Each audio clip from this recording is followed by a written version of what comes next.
This is Jim Semivan, and you are listening to That UFO Podcast. Hi, everyone, and welcome back to That UFO Podcast.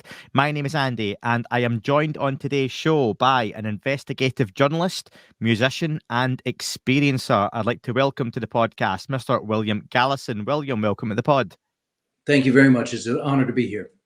Listen, it's great to have you on. This is one that I didn't see myself doing a month or so ago. I like to think I'm very open-minded on the UFO topic. I think you have to be. I don't easily poo-poo or downplay any aspect of it. I've got my own opinions, my own biases. Everyone does. But when the reports started coming out on the Nazca mummies, the Peru mummies, the Mexican mummies, they've been called all sorts of things. Back in 2023, it kind of hit the headlines with Jaime Mussain again. I was very skeptical, and we'll get into that.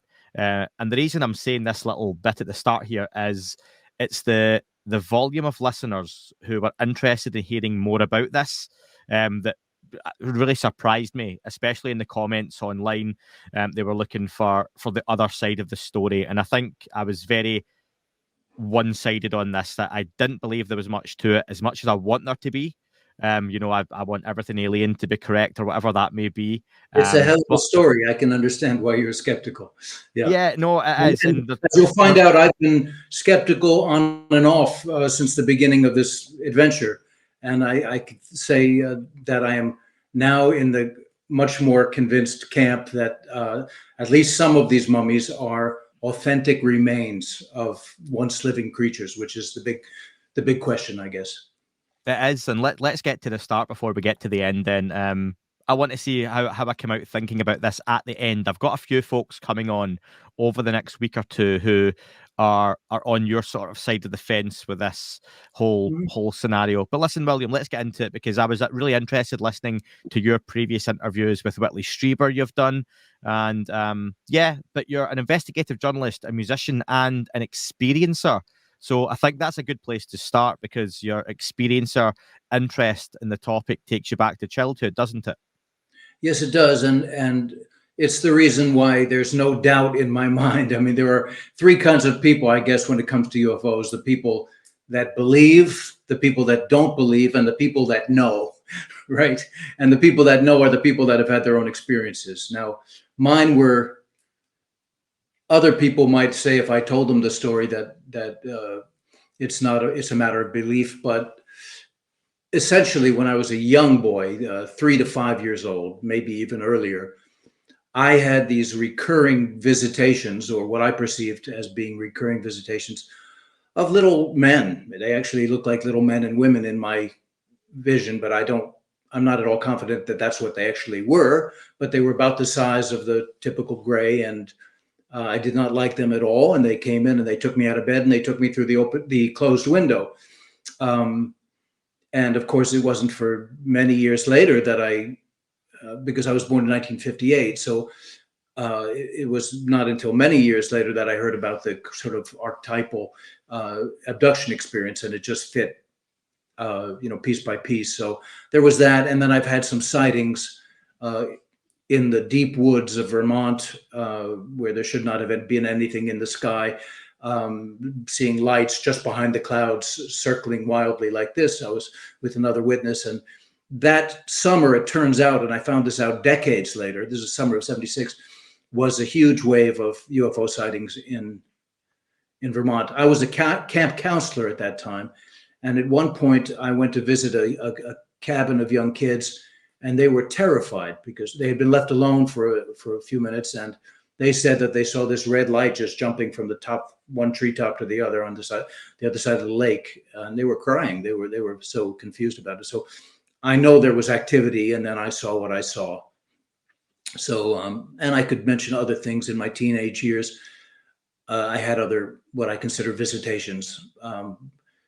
Nothing as dramatic as some people have had, like Whitley and other people like that, but enough that I'm certain those were real experiences.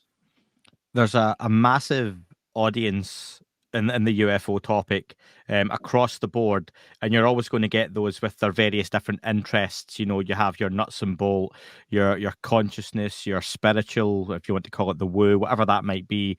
And Right. I've got so many listeners who are very practical, nuts and bolts. They look at the current political climate of the UFO topic, and they find that other side a little too much. But equally, there's as many folks who really are passionate about the abduction side of this phenomenon, positive and negative.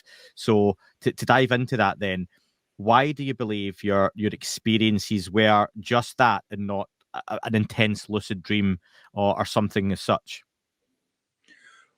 Well, because I had, well, I had certainly no exposure as a child, or for that matter, for several decades later, to the scenario of abductions. And I suppose if one believes that all abductions were some mental construction, a dream or a fantasy, um, then one could say that they all would have the same characteristics. But of course, some of those ones that had the same characteristics of mine turned out to have physical evidence, scars and implants, and things moving around, and multiple witnesses seeing the things outside the, et cetera. That wasn't the case in mine, as far as I know. I didn't have any scars or anything like that. But the similarity of what happened to me to those cases in which I think there's very tangible evidence, and that's for people to decide. But I tend to believe, things that are well researched and by responsible people. And so I would say that that's why I think mine were of the same class as these other ones. And just the fact that they happened as a small child, to me, in those very tender age when they seem to, again, occur to many people. I certainly wouldn't have considered them abduction experiences. I thought they were real. I didn't think they were dreams. Of course, my parents told me they were dreams, but it happened over and over again, and it had such an emotional effect on me. That's another aspect of it that makes me think it was something substantial and not just a fantasy or a nightmare. It was the same every single time, and it happened over and over again. So people can draw their own conclusions. I don't stake anything I say on the fact that I am an experiencer, and if people don't want to believe I'm an experiencer, that's perfectly fine with me. Most of my friends don't really want to know about it, and I don't advertise it. But in the context of this interview, I thought I would say that that's where part of where my perspective comes from. No, I and I don't think it has any particular. I don't think I believe that these mummies are real because I was an experiencer. I should make that clear. The evidence is completely separate and apart from my perceived experiences. No, that's very fair, and I appreciate that. Now, listen, let's get to the mummies. This has been pretty big news worldwide. It's still something that dips in and out of the headlines over here in the UK, as well as much further afield. So it's certainly something that's caught the imagination. I think that's probably where there's been a lack of folks spearheading this that maybe would have been able to speak on it across the pond and everything like that. It's very much been headed up by Jaime Mussain, and that's was my understanding, William. Okay, and what I'm hopefully going to be able to be here is the voice of a lot of the listeners who are trying to understand what's going on. So I appreciate where I'm coming from here. So I saw this come up as Jaime Mussain, who has a checkered past when it comes to the UFO topic, No question. Yeah, and I know you understand that as well from previous interviews. And this isn't me accusing Jaime of anything deliberate. There has just been a lot of things he has been involved with which have potentially turned out to be false or exaggerated. That may be a naivety. He may have been tricked. It may be all sorts of things. But we're going to try and just concentrate on what he's presenting here. However, it really surprised me when I found out actually Jaime wasn't the guy who went and discovered these with his colleagues who he's presenting this with. This goes back to 2016, and a gentleman, Thierry Jamin, who is a French explorer. Is that correct? Yeah, he's really about as close as you can get to a Indiana Jones type person. He's an archaeologist. He I don't know what his degrees are, particularly in that field, but he has made very significant archaeological discoveries in the jungles of Peru. And this had nothing paranormal, nothing to do with UFOs. It was basically trying to find habitations of the Incan Empire, which spread all the way, hundreds and hundreds of miles down the coast of South America. And he has discovered dozens of them that have never been documented, and he's mapped them out and done very scholarly work. And he's respected by a lot of people in the field. He's also made discoveries in Machu Picchu, which has been picked over about as much as can be. But he brought in some new technology, some penetrating radar, and was able to find some what appear to be rooms or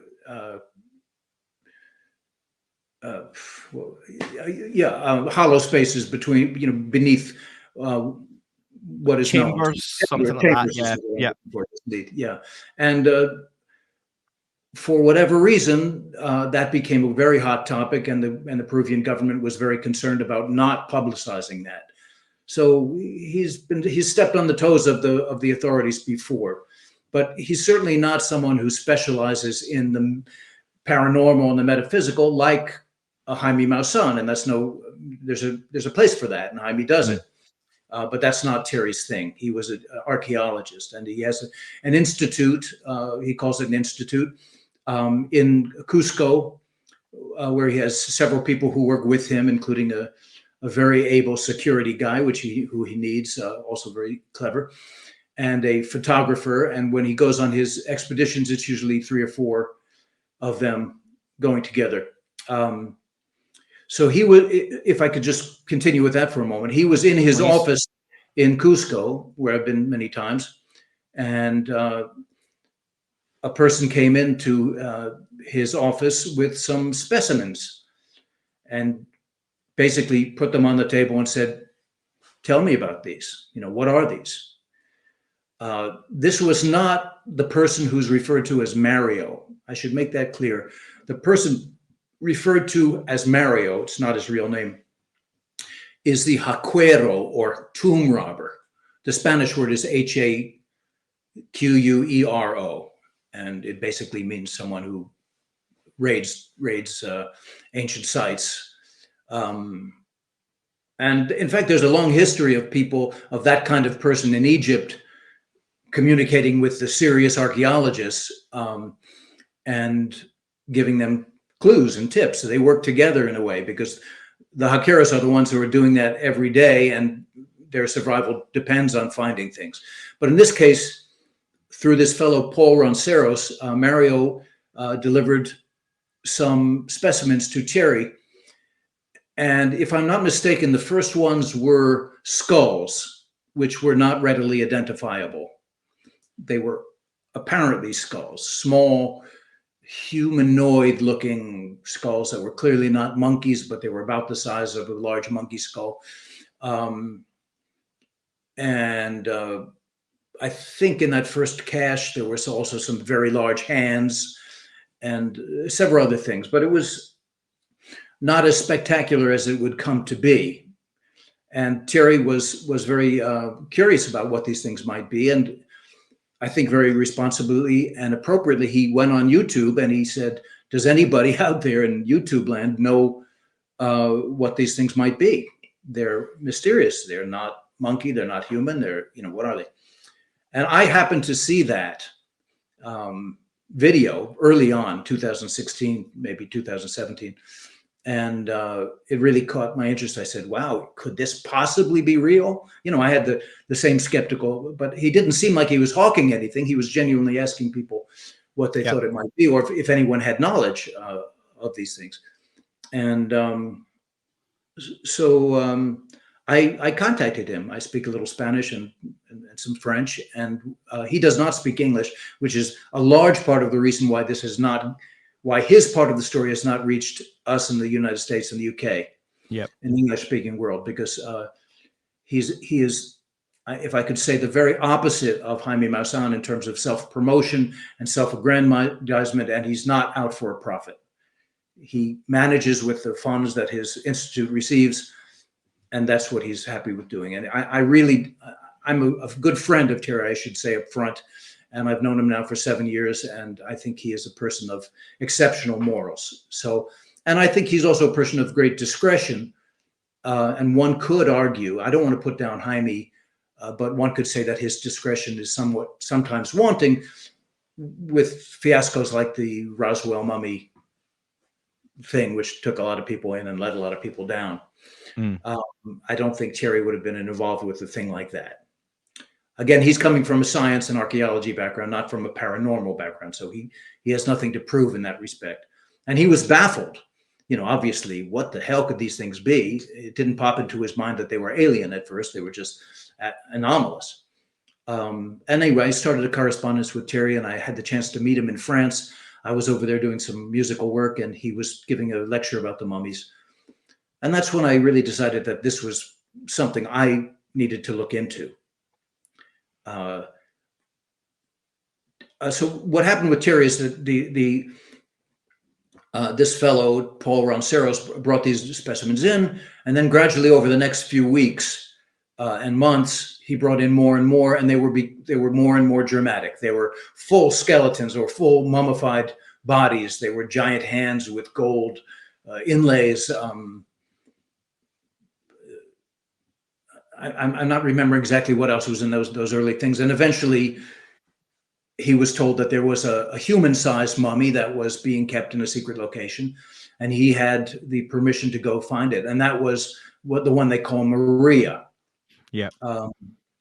And I should say also that there were some other specimens that were extremely crude looking. And I can understand why a person like Dr. Masters would look at them and say that thing could never walk. That thing could never function in the world. That is part of the mystery here. If you conclude that this is some kind of criminal enterprise making fake things, then it would be very foolish for someone to put in the crude stuff with the really refined stuff that nobody can explain how they're made. And it's not obvious that the crude ones are crudely made. They just may be crude biological specimens.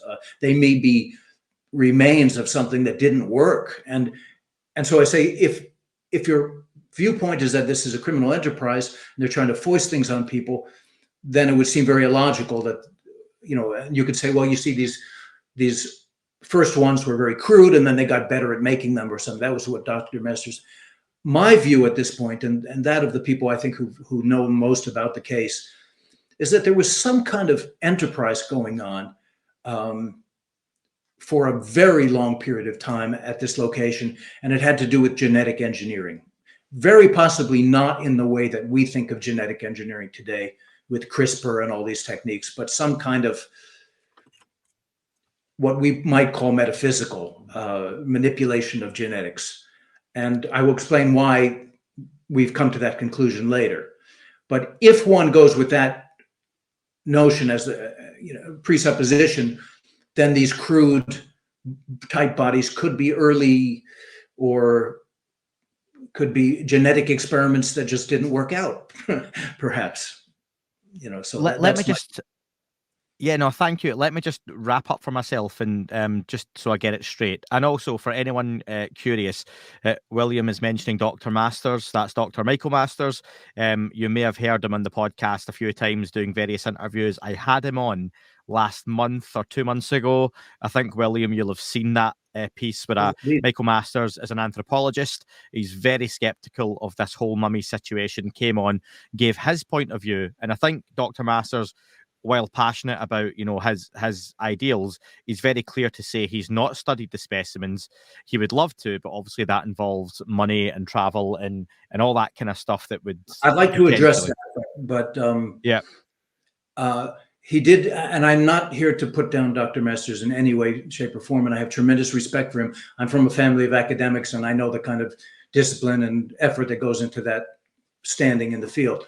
And I am not that. I am not a scientist. I'm just a fairly smart guy who has followed the facts of this case. So I'm not trying to counter him argument by argument. My basic argument is that he has, as he readily admits, has not really looked at the evidence. And that's what I want to get, and And I can understand that. My brother is a world-renowned physicist, and he won't touch the UFO subject, and he won't look at the evidence.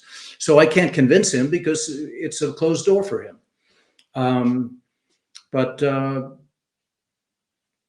Yeah, so when Masters says that he was not able to get access to the things, I have to disagree with that, because Thierry has made it perfectly clear from the very beginning that anyone who wanted to have all the DNA sequencing data, all the carbon-14 dating, and any, not anyone off the street, but any credentialed scientist who had a interest in this could come to Peru. Yes, there's a $1,000 trip, whatever it is, not the end of the world, and view these things for himself or herself. And I don't think Dr. Masters availed himself of that, possibly because he just didn't put enough credence into it to make the trouble. That's what I would say. But no, that's fair. And I don't want to go back as if I'm in the middle of yourself and Dr. Masters, and it's not the type of show for the drama side of things. I would love to get both of you on to speak side by side, because I think it'd be an interesting conversation. But I also think I've heard from other folks that, not through Thierry or yourself, but the folks who may be spearheading this at the moment have made it difficult, despite what they say, for some folks to get their hands on specimens or indeed study them. No doubt of. In fact, I have personal experience with that. Yeah. Because Thierry is actually examining at this time a different set of mummies, but clearly from the same provenance. And he has tried to get access to some of the mummies, and that Jaime Mussain is promoting, and he's not able to get access to them, possibly because there's some sense of competition. Yeah. I mean, if anybody should get access to them, it would be Thierry, because he's got more direct knowledge than anyone. I want to say one thing I should certainly mention is that Thierry made a 6-hour, 6-part documentary about his involvement with the case. And everything that I'm telling you is shown. He meticulously recorded everything. So he recorded the meeting with Ronceros. He recorded the first specimens that he got, opening the boxes, like one of those YouTube opening electronic device. He opens the boxes, and it's totally real. He just was there. He said, this is something that could potentially be important. I'm going to document it. And he did that. 6 hours is a lot to watch. It's on Vimeo, and it's called the Tridactyl, TRIDACTYL, which is the fancy word for 3 fingers. And it turns out that go on. It might be called Tridactyls, but it's very available. And I think for anyone who really wants to know the backstory, that's much more accurate than anything I could tell you. I can tell you from from the beginning of my involvement, but it's very well told and very well presented. So. No, I appreciate that. And listen, just as part of my getting back to this, so 2016-17, anonymous location currently. Thierry doesn't know where the location is, but you've got the samples being brought to him. He doesn't know where they're coming from. He just knows these incredible looking bits of body, skulls, specimens, are being brought to him. And he knows there is a larger being, which is the one we now know as Maria, that was presented by Jaime and others across various conferences as the kind of bigger specimen. So as far as I can tell, if it were not in the fetal position, let me make clear that one thing that I do believe, since I'm sort of not trying to be adversarial, but since I'm rebutting to some degree what Dr. Masters says, I think he tended to conflate some of the various specimens, making statements about one and applying it to the other, which I think is possibly not appropriate. There are at least 4 species, apparent species, that seem to be coming from this location. And when it comes down to it, there are 2 possibilities in the way I see it. One is that Mario has access to a workshop somewhere in the Nazca Desert or somewhere in Peru, where they're putting these things together from disparate bones and presenting them as mummies for some reason of making money. if that's the case, A, they're not making any money. I can tell you that. At least they gave them to Thierry. The whole situation speaks against that theory. And I'll get into that in a moment.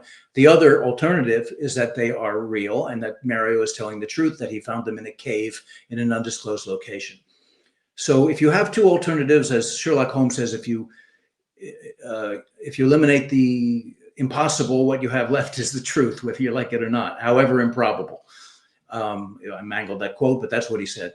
And I think one can, very convincingly eliminate the possibility that these were made in a workshop in Nazca or China or whatever you want. But having said that, there are various types, not even referring to these ones that look very crude and a little bit suspicious. The main ones are these small, what they call the small grays. I think it's not a good idea to bring in nomenclature from another, story, but that's what they happen to call them. I call them the small reptilians. They are about 2.5 feet tall, all very different in their individual features, but all clearly of the same species. And there have been about at least 25 of those discovered so far. I've witnessed about 9 or 10 of them myself, and even cleaned them and prepared them for experiments and stuff like that. And those ones, we call them reptilian because some of them have eggs in their abdomen. And those eggs have been found to be real eggs. They're not jelly beans or rocks or anything like that. Now, I think that the more you know about the science that's been done on these things, the less likely it is that someone made them in a warehouse, in a factory somewhere. For one thing, every bit of organic material from these beings has been dated. It doesn't matter if you take it from the top of the head, the tip of the toe, or the back of the neck, or wherever. It all dates to the same period. And these small reptilian ones can be dated by carbon dating, and not by one lab, but by 7 or 8 different labs around the world. Carbon dating is rather easy and it's rather dependable. And they all come in with between about 900 and 1100 years old. So we're not talking old, like a species that's necessarily extinct old, like a dinosaur or something like that. I mean, the Inca Empire was in full swing during this time. So if you think about it, if you wanted to make a little mummy to fool people, you would find a human pelvis here and a llama skull there and a snake ribs there and whatever you would find to put into this thing. Each of those things that you found would have to be the same age. Now, how do you know they're the same age? Do you send them to the carbon-14 lab to find out they're the same age before you clump them together? That seems extremely unlikely to me. I mean, but there are so many other things that indicate that these are authentic. Just to get back to the various types, those are the small reptilians. Those are the ones that I've been back and forth on, and I'll tell you why. When I say I've been back and forth on them, I'm back and forth on whether they are entirely authentic remains of a being that looked exactly like that, that's been unaltered. But I do not have any suspicion that they are modern fakes. That's the word that comes up a lot. Obvious fakes, modern fakes, dolls, forgeries. If they were made 1,000 years ago, as far as I'm concerned. That's what I was just about to ask, to clear up that when you say modern fake, it could be they were made for a purpose we don't know, from those select bones, snake, a deer, whatever it might be at the time. Yeah, yes. But it was made 1,000 years ago, approximately, for a reason. That could be an explanation. Well, yes. And then you say, well, how would you determine that? You know that the pieces are very old. Maybe they were made at, like you said, for some reason. And I just want to stress that in itself would be an archaeological and anthropological discovery of enormous magnitude. Nobody's ever found a culture that makes alien-looking bodies from different body parts and somehow covers them up in 1,000-year-old skin, without a seam, and joins the very bone together with no synthetic glue. That is one of the newest findings, is that there is no synthetic glue associated with these things. They were not put together with super glue, which is certainly the way you or me would put them together. And if you think about the process of putting together a skeleton with 50, 60 bones in it, piece by piece, gluing one finger from a monkey to a leg bone from a lizard to a, Sure. And then, but they're also held together with sinew, and apparently, and the kind of things they do not differ from what you would expect a mummy to look like, to be, in terms of their anatomy. I mean, a mummified being, albeit an anomalous one. Clearly, there are no bipedal reptiles in the fossil record. And I'll also say regarding those, I'll just stick on that topic for a moment. They have bones that are absolutely not from any known animal. We right now are consulting. I say we. Thierry and I have are working with a group of scientists from a major United States university, and they have samples that we took from Peru, albeit legally or otherwise, and they are doing the most up-to-date testing on these, including DNA.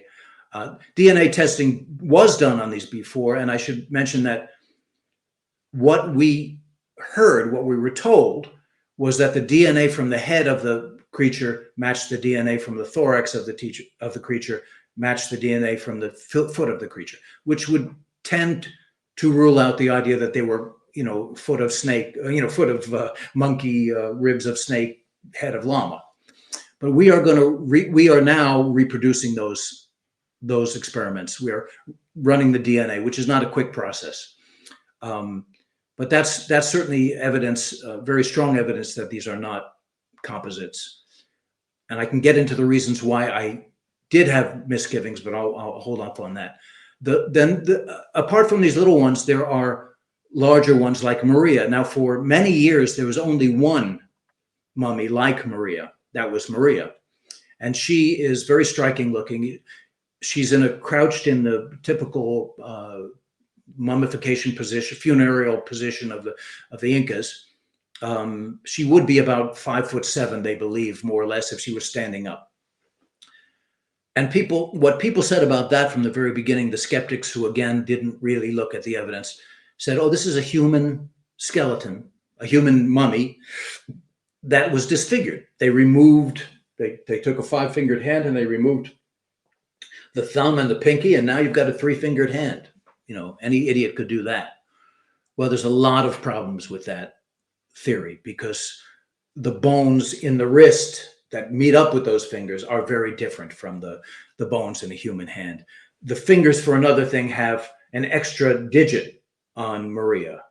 And in other words, an extra knuckle, if you will. So the fingers are extremely long. They have fingerprints on the end of them. That's how well preserved they are. And they're not human fingerprints. They are more linear. No one can find any sign of broken skin or stitching or glue or anything like that. And again, organic glue has been pretty much ruled out. I mean, non-organic glue, that is modern synthetic glues, have been ruled out. But she has also, I say she, it's not 100% sure what her gender is, but she seems to be female. There's no trace of external genitalia. But she also has very unusual teeth, almost 2 separate sets of teeth in her jaw. Her head is her skull capacity is 20% larger than a normal human being. So if they were just taking a normal human skeleton, a normal human cadaver, lopping off some digits, and for some reason, what is absolutely clear is they didn't do that recently, because there's absolutely no damage. There's no indication of any kind of cutting or suturing or gluing. And it would seem like even if they did that when she was a child for some reason and it healed up or whatever, I guess that's one theory one could make. But the fact is, this is not a normal human being. The head, as I said, and I want to be clear about this because people say, well, binding of the skull is very, very common in cultures all over the world. It's very true. In ancient Egypt, you look at the skull of Tutankhamun or his mother or any of those pharaohs, and their heads are wildly distorted from ours. So they go way back, but they go back, and the volume, they've just had the shape change. The actual volume inside, which is what the brain,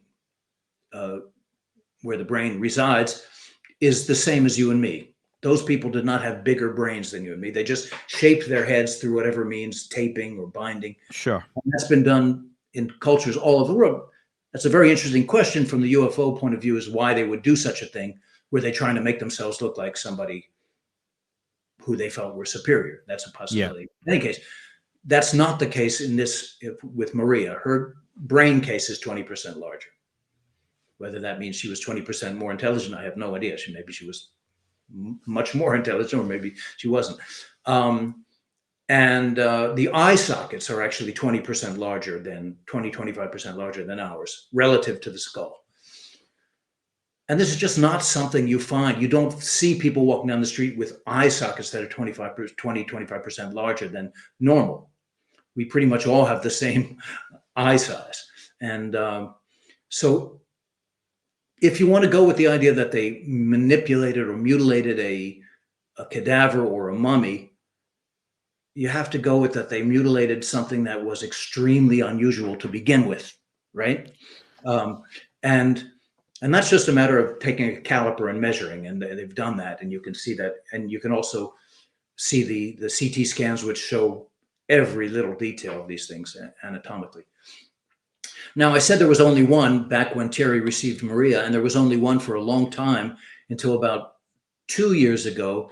Thierry received from Mario, the tomb robber, another mummy which looked like a child, also with 3 fingers, 3 elongated fingers, also in that funeral position. That one they called Earl, and I believe Thierry did some CT scans and tests on it, but then returned it to Mario for whatever reason. Then Jaime, just recently in the last year, was given, I think, 4 or 5 new specimens of this larger creature, which is clearly mammalian.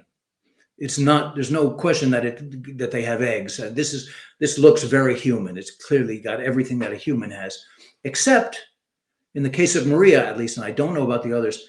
Apparently, it has no navel, and it has no nipples. So make of that what you will. To me, that speaks of some kind of cloning, where you don't need to give milk, and you don't need, and you're somehow,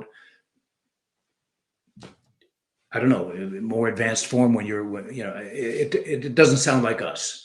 More like an organic robot, almost. If you were making a robot or a machine to look like a person, then you wouldn't have to put nipples or a navel on it, would you?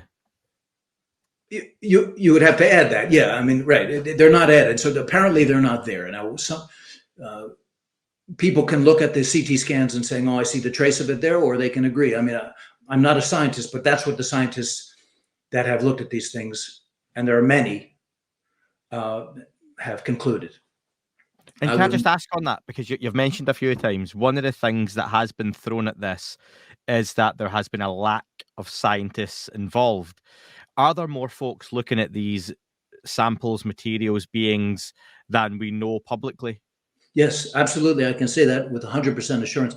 I will also say that it is very curious to many people, and including me and including Thierry, that when he says we have possibly found a non-human humanoid technological species remains, in a cave in Peru, you would think people would pour down from Harvard and MIT and all the big universities, or smaller ones. And they didn't. And the only explanation I can give for that is having witnessed my brother and his friends, who I love very much, but they will not discuss that topic. And we all know the taboo that has in academic and media circles. So the media is going to jump on it to say fake mummies, and the academia is going to say, we don't want to have anything to do with this because we got tenure coming up, or we're tenured now, and we don't want to screw up our relationship with the university. Look what happened to John Mack in the 1990s, right? He was pilloried by Harvard. My brother's at Harvard, by the way, but John Mack, almost lost his job. He was threatened. He had to ruined his life for years. He had to get representation, and they finally convinced Harvard to let him stay. But he was the head of the psychiatry department and a Pulitzer Prize winning author. I mean, that's not someone you get rid of quickly, but him talking about UFOs and abductions was too much for Harvard, and they let him go. So you can understand why there was that hesitance. Yeah, and we saw the reaction Avi Loeb got back when he first came out talking about Oumuamua, and there was a Zoom call where his colleagues on this Zoom call and very serious academics, intellectual folks were chastising him. Not just one, there was multiple. I remember one woman in particular was really scathing of him, not professional at all, and this is a fellow colleague, just for being involved with the UFO topic. So Avi Loeb's obviously came out the other end of it, and I'm sure he still gets that from time to time. But yeah. I can absolutely see why a lot of folks would stay away from this. Something I don't think we've came to yet is, how did this go from a project which Thierry was very much at the heart of? Yourself, you got involved early on.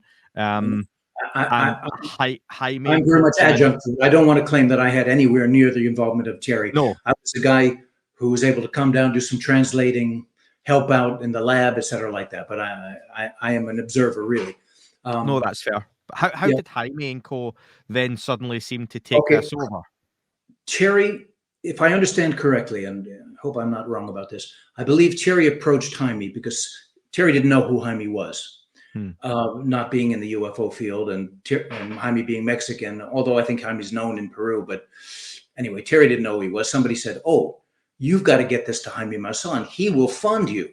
He will give you the money to hire, to take x-rays, to take CAT scans, to do DNA testings, to do carbon-14 and all the other things."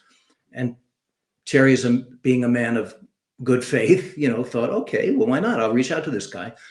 And he did, and Jaime was amazed and fascinated, as was GAIA TV. And they both put their claws in it and basically said, okay, Thierry, thanks a lot. We got this, if you know what I'm saying. And really wanted to take it over by making documentaries and this and that. And Thierry was, again, he's a gentle, very decent person. He didn't get angry, didn't get litigious on them. But when Jaime just said that he was going to, Thierry made a meeting, I think it was 2019 in Peru, before the Peruvian Congress. It was the first big meeting about these mummies. And a lot of scientists came from around the world, some associated with GAIA, some associated with Mussain, and some that Thierry had recruited. And Jaime really made the effort to take that out of Thierry's hands. And Thierry canceled it. He said, no, not that I don't trust you, Mr. Mussain, but I got this. This is my baby, and I know the people I trust. And I think Thierry had also heard that Jaime had a checkered reputation, as you mentioned. And he was just taken aback by how audaciously they tried to sort of nab it from him. And he said, no, sorry. And they actually canceled it and then put it off for another 6 months later or so. That's where I went down to Peru with Robert Salas. Some of your listeners know Robert. You probably know who that is. Yeah. He was the Air Force missile launch officer whose missiles were disabled apparently by a UFO that was hovering over the base in 1967. And he's been very outspoken about that. And a wonderful, incredibly intelligent and gracious person.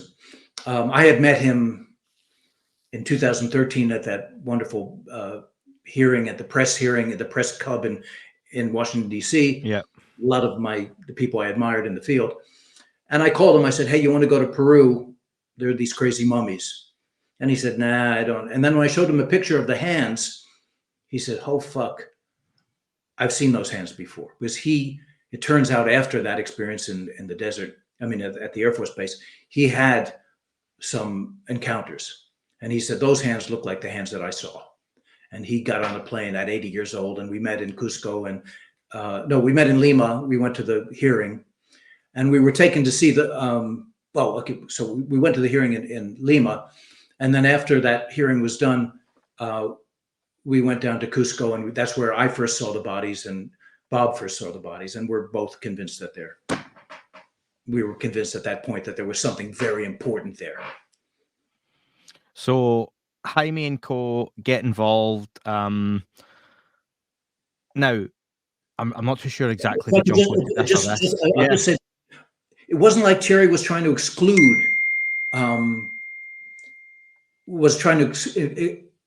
Gaia or Jaime. He just didn't want the case commandeered by them. He wanted to have his hand in it because he felt it was very important, and he felt he could handle it in an ethical and responsible way. And he wasn't that confident, but he didn't try to kick them out of the conference. They were there at the conference as well, and all the people that they had hired, had enrolled to look into these things. And there were some of the scientists had very good science.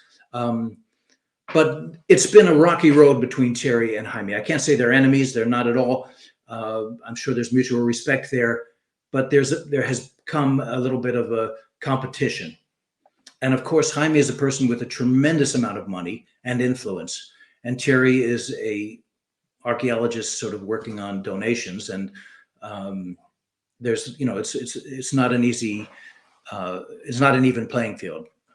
So I was saying that Jaime actually acquired, apparently with money, 5 more of these large mummies, or 4. I believe there's 4. One of them, and this is what removed any doubt from my mind, one of them was called Montserrat. And this was a mummy that they did a CT scan of, entirely unaware what was inside it. And they found a presumably 4-month-old fetus gestating in the amniotic sac inside this mummy, who had no scars or any indications that it had been mutilated or dug into. And there was this tiny 3-fingered fetus with 3 fingers and 3 toes. It's pretty compelling as far as I'm concerned. Yeah, but that's in the hands of Jaime now, and hopefully he's got good people. He seems to be working with people from the University of Colorado and the Denver Medical Examiner. So those people are serious. They're not going to fool around with this thing. Yeah, so let's touch on that then, and I hope people are keeping up to date. And already, what I'd like to do, William, we're by no means done here, is if anyone listening to this now has questions, I'd love them to send them in to me, and we could follow up with those at another point. That would be great. Even if we send them over to you in advance to say, does Thierry want to give you any answers off the back of it, and you could come on with some of those. But let me take you to that period last year then, when Jaime had that presentation in Mexico that had quite a stir, where the body was unveiled. This was a conference where Ryan Graves, who many folks will know obviously has his wonderful podcast, speaks really well and represents the UFO topic well. He was at that, and he says he had no idea they were going to present this body. This body was wheeled out, and I know there's some conflicting reports on that, but I'm just saying that's what Ryan says, so I've no reason to disbelieve him. Ryan left the arena to not be involved with it, is what he says. And Jaime and co present the body for the first time, and everyone was like, whoa. And I remember waking up in the morning. I was traveling, I think, to London that day, and I was on a train at like 6:30 in the morning, still not halfway through my coffee, waking up, and it was Mexico have just disclosed. And I was like, what? And I'm getting these links from folks I know in different time zones. And sure enough, here was the body. And then over the course of the following months, these presentations have happened, and you'll have seen, I'm sure, following along, they've either been, and again, I've been accused of being disinformation on this, which is wild, right? I would love nothing more than this all to be genuine, but from my point of view, and I'd love you to disagree or agree or what, It looked like it was handled badly technically. Bear in mind, Gaia, who are involved with this, as of May 24, I believe, according to figures online, are worth $106 million, couldn't put a live stream together for this to go out, you know, in any kind of technical proficiency to show what they were trying to show. The live stream didn't start at one point. They had folks involved. The microphones then cut off. There were various streams. So it was very difficult to follow along. Yes. One of Now the you're speaking of the original conference, because there have been two more since then with Jaime. So it was one of the ones recently. I think it was the one in Los Angeles that was Yeah, a few that months was a ago. total technical disaster. Yeah, so that was poor. There was also, I don't know if it was that one or the one before it, where one of the mummy's fingers appeared to be broken. So it looked like it had been damaged, and everyone was basically commenting that they've clearly not looked after the sample they've got either, which doesn't look great. Yeah, I suppose if the finger was lying there, you could say that it was broken then. Otherwise, it could have been broken before. I don't know. It was hanging It was off. hanging out, dangling. Yeah. Okay, yeah, that's bad. It's not a good look. So what have you followed with all of this and these kind of more recent takes? Thierry was invited to the, like I say, there's not open antipathy between these people, and they still, and Jaime knows that Thierry is very valuable in this whole discussion. So he invited Thierry, and actually I was invited also. Thierry invited me to that one in Mexico City. I couldn't make it. But when Thierry found out that Jaime had brought two presumably the same species or the same crop of mummies that he had been working on for several years, he was as angry as I've ever seen him. He said, because for one thing, it is illegal to take those things out of Peru. And it doesn't matter if you take them to Russia or the United States or Mexico. It's against the law. And Thierry's concern was this would alert the authorities, who would now have a totally valid reason for raiding Thierry or Jaime or any of the people involved, because clearly that was a crime. And I don't think there's any way around it. I don't know how Jaime, maybe paid somebody off. I don't want to cast aspersions, but it was against the law. And Thierry has been impeccable about not bringing any of these bodies outside of the country. I will say that some very tiny samples in a test tube that you wouldn't even notice were missing from the mummies have been brought in, and they're being analyzed, but nothing that is identifiable as a being. So that's it. Samples are allowed out the country. That's legal. Small bits of whatever, but the full. Let's say it's ambiguous, and we erred on the side of not wanting to know. Okay, that's fair. Okay. But taking the whole body out, and when I saw those bodies in Mexico, I kind of thought they didn't look right, but I can't say that one way or the other. I imagine they were genuine mummies of the same provenance as the ones that I've been looking at. At this point, it seemed to me that they had noses, and the ones that I look at didn't have a nose. That's just something I noticed. Yeah. And this is 2023. We're talking about that initial. I think it was September 2023. I thought it was during the summer, actually, but I know the July maybe. Yeah, about then. Sorry, yeah. It was a bit of a wild summer last year with all the hearings and stuff as well. So, the actual location where these bodies are being taken from, is that now known to Thierry, Jaime, and co? Do they know where that is? No. My understanding is that they do not know, and they don't particularly want to find out and go there because it could be guarded by people with guns, which they don't want to have to deal with. Also, they could be followed, or they could be compromised in that way. And they don't want to endanger the rapport that they have with Mario and whoever Mario works with. But they deal directly with Mario. And I didn't get to meet him because I missed him by a day, but Thierry's team knows Mario very well, especially his security guy who was an anti-terrorist policeman for 30 years and a tough customer. And he deals with Mario on a kind of a brotherly, because they were the opposite sides of the criminal thing. But you know Yeah. how cops and criminals are not that far. They understand each other. There's a And good I TV suppose, show there. There's a good TV show in that, I'm sure, like that kind of, you know, yeah, that kind absolutely. of that. Like So that, Dexter, for example. yeah, but that's what's kind of, so that is still quite a strange question mark over this whole thing, that location is still secret to now, and it very much relies on Mario bringing the samples to them. Yeah, that's as far as we Okay, know yet. I can say that the argument I use, and I hope it's clever, I hope it's apt, is that if they find a missing, unknown Leonardo da Vinci painting in a dumpster in Hackensack, New Jersey, right? People would say, well, where did it come from? How could it have gotten there? You know, it should be in Florence, or it should be in. Well, it doesn't matter how it got there, really. If it's real, that is the story, not how it got to the dumpster from wherever it started out. That's important, and it'd be nice to know. But if it's a real Da Vinci, then suddenly the art critics and everybody's going to start studying it because it's important. And that's what I say about these things. If they, just because we don't, and for me, it's 100% understandable why Mario doesn't want to disclose this. I mean, the last thing he wants to do is the Peruvian government to go in there and just flamethrow the whole place, because for whatever reasons, it is absolutely clear that they do not want this story out.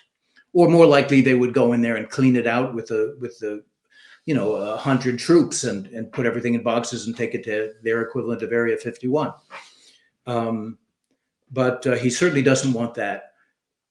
And I'm going to say something terrible now. Why the Peruvian government has not kidnapped Mario and tortured him into telling him where it is, I do not know. I don't think that's followed him or tailed him, or someone in the US government, or a spy, intelligence this is a agency. much bigger mystery to me than why he hasn't disclosed it.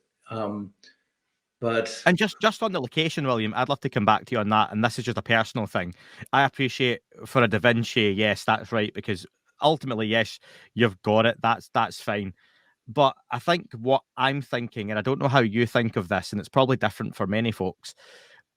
The way I think of it is these things are in some kind of cave, I believe. So in my head, there's cave. My understanding is this more a system of tunnels, a very deliberately, not a natural cave, but a gallery. William, that is even more exciting than, okay, so in my head, I've got this location, this very secretive location, where there may be hundreds or thousands of these bodies.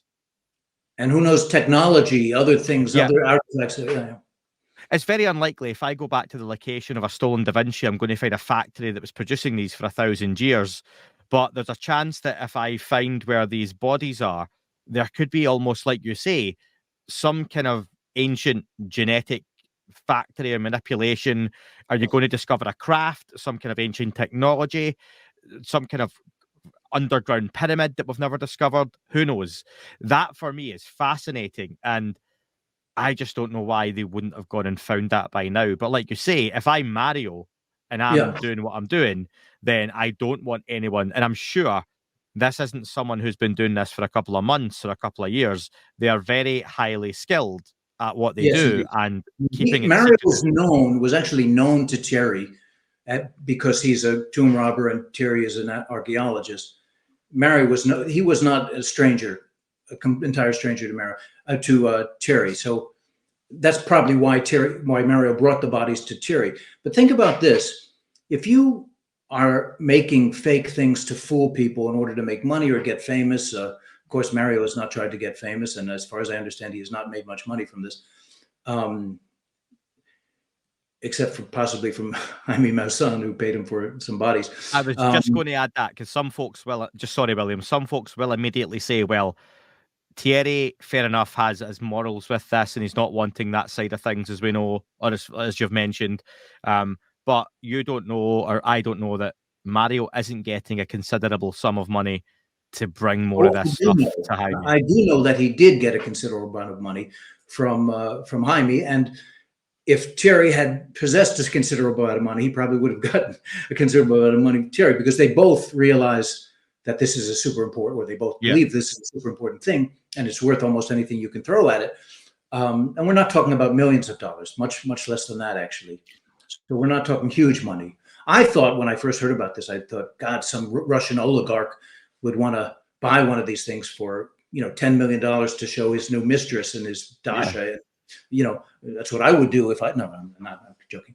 But then I thought, let's say you sell one to a Russian oligarch, and the Russian oligarch takes it to his scientist friends, and they say, this is made out of llama bones and monkey ribs. Yeah. Then that Russian oligarch goes back to Peru with Igor, and Igor tears you into 1,000 pieces. It's not a good plan to screw around with super billionaires from Russia or Saudi Arabia or the United States or anywhere else. You know what I'm saying? Which brings me to another point. What did Mario do? He didn't say, Thierry, do you want to buy these things? He said, Thierry, you know scientists, you know doctors, you know radiologists. Find out what these things are. And that's what Thierry did. And in the film, you can see the first people, very, very capable, well-known doctors in Cusco who looked at these things and said, this is not a human bone. And radiologists said, they've said, these are not human bones and we don't recognize what they are. Now, one of the things we're doing now, again, you asked if there were people on this who hadn't been before. Yes. And they're associated with the scientist who came down with me last time in February. And they are really on it. And one of the people in that group is a veterinary radiologist who can tell you what animal a bone is from. No, I appreciate that. I've got some questions. Sorry, William, go on. No, please. No, I've got some questions that they may be slightly out of order.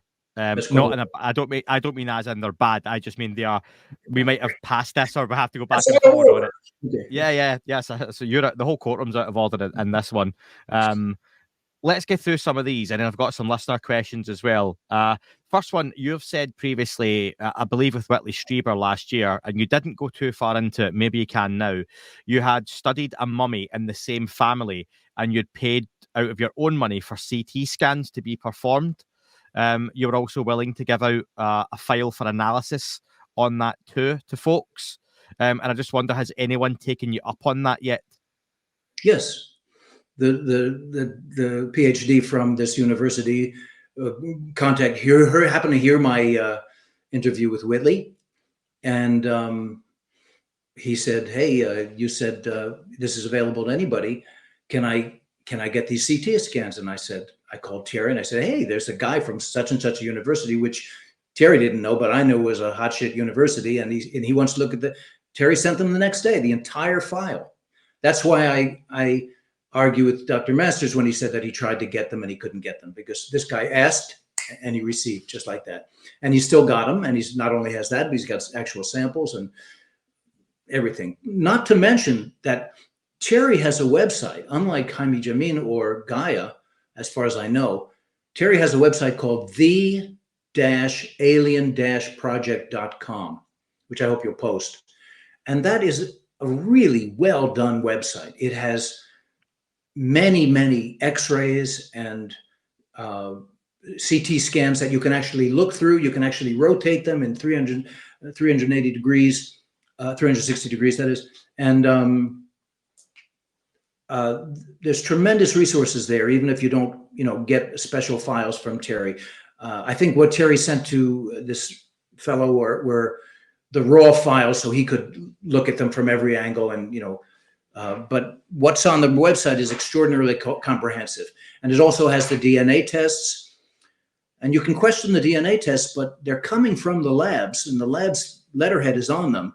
And if I had something, analyzed by a DNA lab, and they said, well, this is a fish, and I wrote, no, it's a prehistoric monster or an alien, they would be on me. They would say, no, hey, buddy, and they would sue me for that. And nobody's been sued by anybody. So apparently what they wrote from the DNA, now what I question, and the reason why we're doing this stuff again, is because let's say if Jaime Mussain went to 20 DNA labs, very unlikely because it's expensive and time consuming, but let's say he did, and he got 5 results back that looked anomalous and looked interesting, and he got rid of the other ones because they weren't interesting to it. I don't know. I'm not accusing Jaime of that, but I want to be sure. So we are actually not sending anything anyway. At this university, they can do the DNA test, and they're going to determine what, what's the story with these things. Now, what the DNA studies did say, apparently, my understanding, is that there was some chimpanzee DNA, about 5%. There was about 5% of other primate of the ape family, which presumably is bonobo, because that's the only other known species now of that group called PAN, with PAN, which is troglodytes, is the chimps, and there's another one that's a bonobos. They're very similar. And then it found something like 20 or 30% human, but the human DNA could be traced to the Philippines. And we're talking about this tissue, I didn't mention before, is 2,000 years old, because this is coming from Maria. And that was dated from any point you wanted to take at 2,000 years old, or almost 2,000 years old. Which brings up another point, that if Maria was mummified 2,000 years ago and these little ones were mummified 1,000 years ago, that in my mind indicates that there was an ongoing enterprise between 2001 and 1,000 years old. 1,000 years ago, it's like if you found a cemetery where there were graves from Greek times and graves from modern times. It's unusual that any kind of mortuary would contain things from that, especially such unusual ones. So that's another mystery, of course. Yeah, is that a little bit like turning up in South Africa and finding graves from folks from Europe dated 3,000 or 4,000 years before they even traveled there, and you've got these samples from all over? Right. Yeah. I mean, there are so many mysteries in that world. Crazy movement of peoples or individuals from one place to another. But I will say also that the large hands, which are about 12, 16 inches long, they were dated at 5,000 to 6,000 years old. So make of that what you will. And again, we're going to redo all of these tests so there's no guesswork. So we don't have to wonder whether somebody got it wrong or picked out. But these are real results from real laboratories who put their name to it and didn't sue anybody after. So to me, that says something. No, absolutely. So let me ask you these two questions then before we get to some listener questions. And I very much appreciate what you've done so far, William, because people like myself, I'm no scientist. So when I've had folks online, and I appreciate some of those, I'll name Gonzalo Chavez on Twitter or X, has been so vocal in trying to get folks to follow this topic and subject. And we had a few back and forwards on DMs, and I've tried to explain, I'm no scientist. I don't pretend to be clever or knowledgeable about things that I'm not, as much as I do a podcast. That's what podcasters do, right? So when someone says to me, and this isn't aimed at you, but I'm going to use an example you've just given, we took the DNA from the head and the torso and the foot, and all the DNA was the same. I don't know that's correct or not. You could have turned around and said the opposite to me. And, I'm no scientist. So it's hard for people like myself to argue or quantify that when we see certain data presented. And overall, anyone who's been a long-standing supporter of the Nazca Mummies, one of the issues I've had, and I think I can speak for some others, is a lot of the data being presented to someone who isn't scientific made no sense either way, because we don't know what it says. I'm in the same position as you. I am no scientist by any means. I have a passing understanding of genetics and biology, and yes, I mean, when I see tests, for example, the carbon-14 is clear as a bell to me. They just say it's a range. It's between 800 and 1,200, or 900 and 1,100 years. And when 6 labs say that, well, that's how old they are. And maybe one is 100 years older than the other. And there's obviously they're not precise. They can't tell you that this thing died in 1163 in November. And the older things are, the more variation there is but when you get 6 labs agreeing about this, now that's why I'm very confident about the carbon-14 tests. I am less, because I understand the carbon-14. It's simpler than DNA. I understand it better than I understand the DNA. DNA is very complicated, and the whole, not just that gathering the data, but interpreting the data is something people study for years to be able to do. We have had DNA experts who have said that this is what this indicates, but that's why I'm very pleased that this new team, which I can't disclose, I'm unfortunately at the moment for obvious reasons, they're going to be basically revisiting all these tests. And I have utter faith in them. They have no ulterior motive. They're a major university. They're all taking risks with their not that it's illegal, but they're taking risks with their reputation, as we were talking about before. And they're just as happy to say that these things are, chickens from the local grocery store than they are ancient aliens, Yeah, they've no horse in this race. They just want to do the science and get the answers out. And that's where for me, I would love nothing more than for this to come out and be all completely genuine. Jaime Mussain and co, I'll go and sign up to Gaia TV tomorrow if that's the case.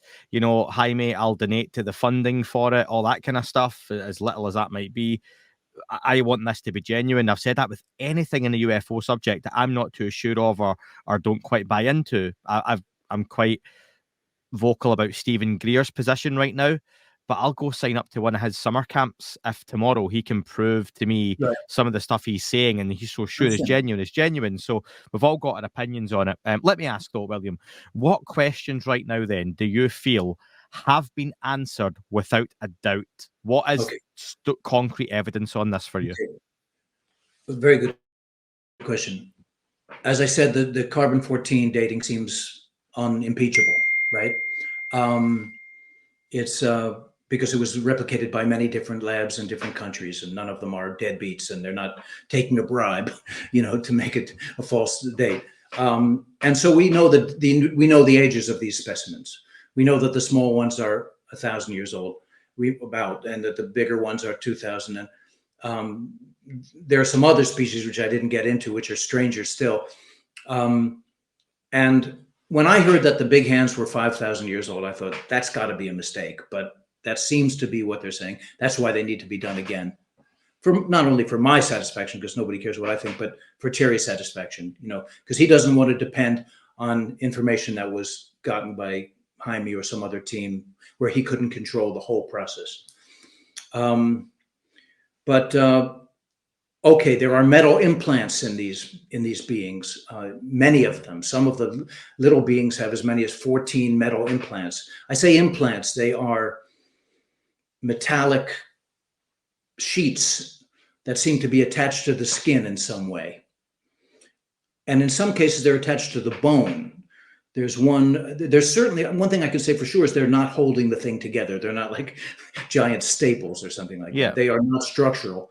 And what they're for is a total mystery.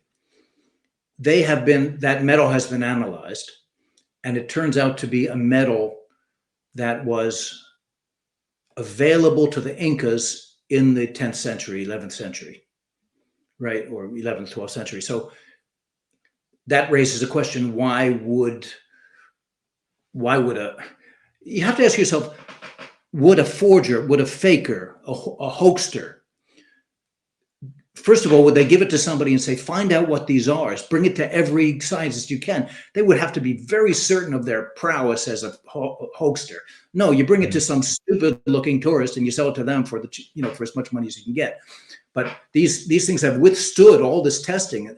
The metal plates that are on these things, you can't date metal, but you can see that alloy is exactly Now, could it be that a person in a lab melted down silver, gold, copper, and made that same exactly? But think of the effort to do that, to make it the same exact. Now, in one of these pieces, it's a breastplate that's on a mummy called Josephina. That's one of the small reptilians. And there's something fascinating about that. In that metal, there were points that, X-ray basically is a measure of density, right? That's why bones look different from flesh. That's why you can see, whereas CAT scans are a different thing. But X-rays, show how dense the thing is, because that's how much it blocks the X-rays, right? Before it hits the plate. They discovered something immensely heavy in this plate. Not that it makes the plate heavy, because it's very small amount, but it's a measurable amount of what they have determined could only be the element osmium, osmium, which most people don't know about. It's one of the rarest metals in the world. It was only discovered by Western science in the 1800s.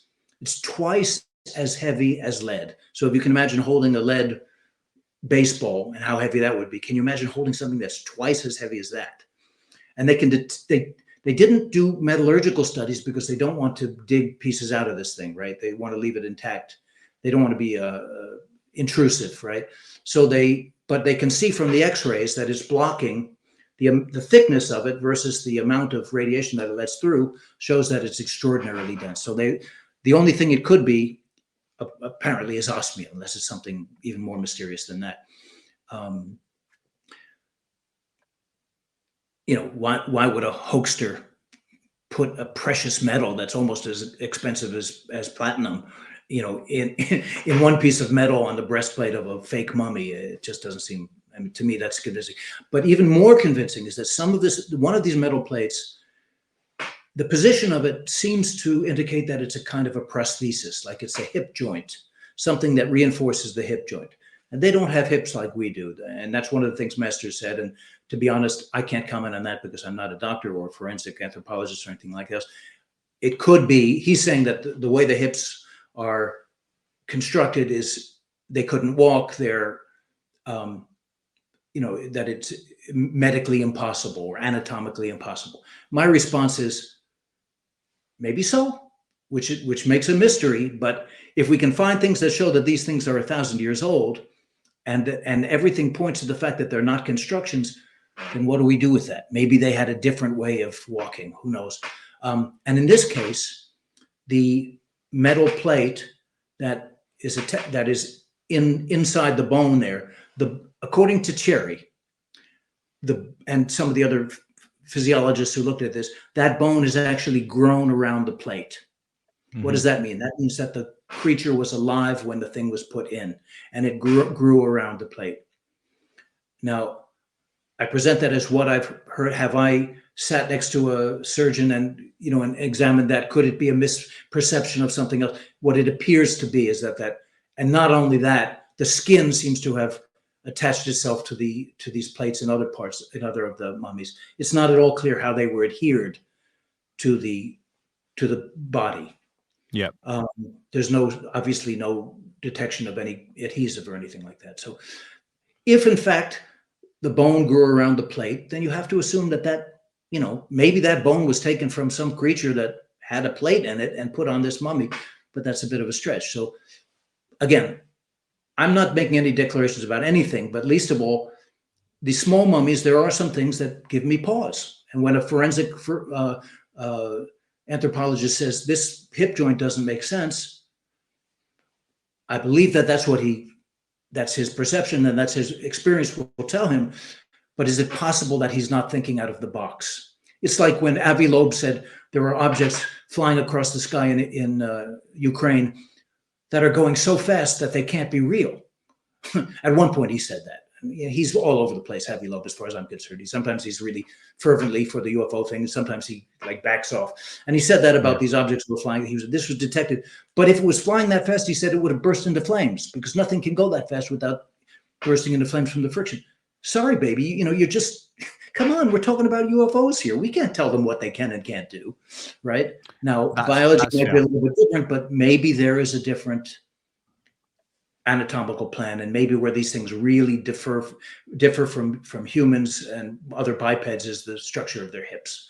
No, they do not have hip sockets and femur bones with that ball on the end. But could it be another system? I would love Dr. Masters to really go down there and look at these damn things and say, and make a determination from that rather than casually looking at an X-ray and saying, well, this can't be. That's my feeling about that. Yeah. I'm sorry, I talked too much. Go No, listen, for a podcast, that's what we want. If you sat in silence, it'd be really awkward. So conversely to that, what questions do you feel remain very much open for debate right now? Maybe more on the skeptical side of these being genuine for you. Okay, I will say something that is controversial, and I don't want to torpedo my argument. There was a study done. One of the only peer-reviewed papers about these mummies was a comparison of the skull of the small reptoids with the brain case of a camelid, which includes llamas, alpacas, and other. I looked at that paper. I read it as best as I could with my lack of scientific vocabulary. And it made the case that the skull of the small reptilian mummies looked a lot like a camelid skull that had been turned around, the jaw removed, certain parts taken off, but there were key elements that corresponded A to A, B to B, C to C. Sure. I looked at that and I said, okay, if these skulls are fashioned out of out of alpaca skulls or llama skulls, then this thing is fake. End of story. And then we have to explain the bone growing over the plate and all the other stuff somehow else. But, and when I say fake, I mean they're constructed, not necessarily. And that stuck with me. And one of the people who did that study was a scientist who had worked with Thierry and was very ardently in favor of these, believing that these things were real. He had looked very closely with microscopes, et cetera, and he saw no sign of manipulation. But here he was saying, yes, I have to admit, this skull looks a lot like a reversed camelid skull. And I also noticed that what appears to be the eye sockets, which would actually be a feature on the back of the brain case of the llama, if you will, because they turned it around. If they did it, they turned it around. It doesn't seem to me to be deep enough to have a spherical eyeball in there. And as far as I know, every eyeball from every creature, from a tadpole to a blue whale, is round and circular, because that's the way eyes work. Could it have had a disc-shaped eye? I suppose so, but so this brought a real question to me. Later on, the same scientist who said, I have to admit this looks that way, he said, but there are features of the skull which are not reductions. In other words, they don't show that anything was removed from the skull. There are actually features that are additional to the camelid skull, including the jaw, for example, and the way the jaw fits in there. That was not manipulated because there was nothing there for it to be manipulated, if you understand. Mm-hmm. And he kind of went the other way and said, yeah, I still think they're authentic. Now, this is a great puzzle, and it really screwed me up because I've been involved with this thing. And like you, I want them to be real. As I said, I can't see anywhere in the world that the large ones are anything but. And it's hard to imagine that the large ones are real and the small ones are not real in the same cave, right? That's kind of counterintuitive, but it could happen. Listen. But I discussed this with the PhD scientist in genetics, proteomics, and I said, this is a crazy idea. Does it make any sense? If these beings were taking bits and pieces of genetic code, because there is no creature that has 5% chimpanzee, 5% bonobo, and 20% human, and a lot of unknown, right? That doesn't exist. Despite what they show in movies, you can't take a duck and put a dog's body on it, or a dog and put right? You can't mix and match animals. Yeah. But if in fact the DNA, which seems to show that there's a composite going on in a genetic way, interspecies composite, right? We're all composites from our mother and father, but we're not part giraffe or part, mongoose.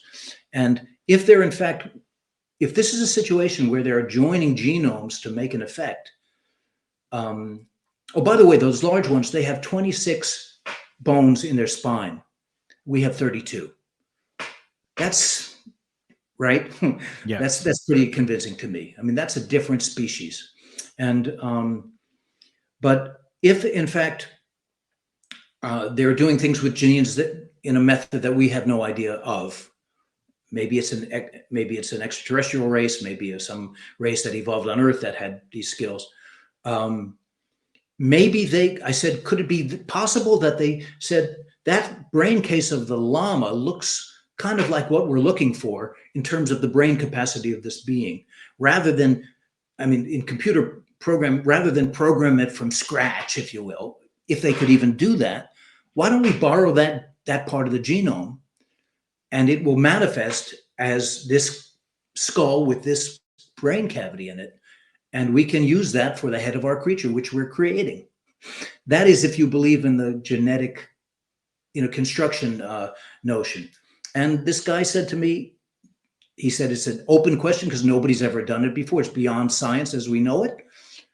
But yeah, if in fact the DNA analysis is correct, and there's 5% of chimp and 5% of bonobo and 5% and 20% of human, then who knows what they can do if they want to make the head of this thing out of a camel, out of an alpaca, right? So that's one way out. And I admit, I think most scientists would say that's impossible, but most scientists would say it's impossible to move through the air at 20,000 miles an hour without burning up. So who knows? That's my thought. And I'm saying these are the puzzles. I really came out and said, I put myself on the line, not that anybody gives a shit, but I put myself on the line in saying, I actually offered $1,000 on a website. I said, if they don't find, if any of these things are found to be modern fakes, I will pay you $1,000, a bet. Let's make a bet. And you pay me $1,000 if they're found to be authentic. And maybe that's in a year or 2 years, but we leave that open. I am absolutely certain that they are not modern fakes because of all the reasons I said. And that, which again, so anybody who says they're not worthy of study, actually, I was speaking to my scientist friend, and he said, get this clear. If there's one thing you get across in this interview, it's that whether or not these things are fully authentic, unaltered remains of beings that look just like that, but not dried out 1,000, 2,000, 5,000 years ago, these things are extremely worthy of investigation because they would represent archaeological and cultural phenomena that we just have no clue about. So that's one thing I want to get across. That's certainly a frustration I share, that there isn't at least a bigger appetite for the investigation of these, the study of these. But like I said earlier, I understand why so many are hesitant. I do want to bring you back though, William. You mentioned before, and I've got a few listener questions to go through, the other species. Now, I think we've talked about two. Is that fair? We've got the Maria, the larger beings, of which there are more now, and we've got those smaller 2.5 feet tall grey reptilian beings. What are the two other species, if you could just touch on those, because you said those were really strange. By the way, I just want to mention that my belief is that there are about 8 of the large Maria-type mummies in the research community at this point, curated, if you will, by different people, different groups. But there are about 20 or 30 of the small ones, apparently. Again, I've seen a bunch, but I know there are others. There are the big hands. These hands did not come off of Maria because they're much bigger than the Maria hands. It's not just a Maria with bigger hands. This is a bigger creature. So if they are authentic hands, then they come from something that's probably 8 or 9 or 10 feet tall, I would say. I mean, they're enormous. Maria's hands are huge, but these ones are a different scale. So that represents a species. Then, just in the last year, there were 2 more mummies found. I'll call them mummies. You can call them specimens if you don't like to use the word mummy, but they have all the properties of a mummy. They are apparently once living beings that are dried out, right? And these ones are about 12 inches, 13 inches tall. They've been described as insectoid. And Jaime has access to one, and Thierry has access to one. I'm not saying that they possess them or they own them, but they know where to go if they need to study them, let's say. And these ones are totally bizarre. And you can look on that website, thealienproject.com, and you'll see photos of these and x-rays of these. There have been CT scans done by Jaime, but they were low resolution. And what one of Thierry's projects right now is to get these things scanned at a much higher resolution. They are completely bizarre. They almost, it's called, well, they're listed in the table of contents as insectoids.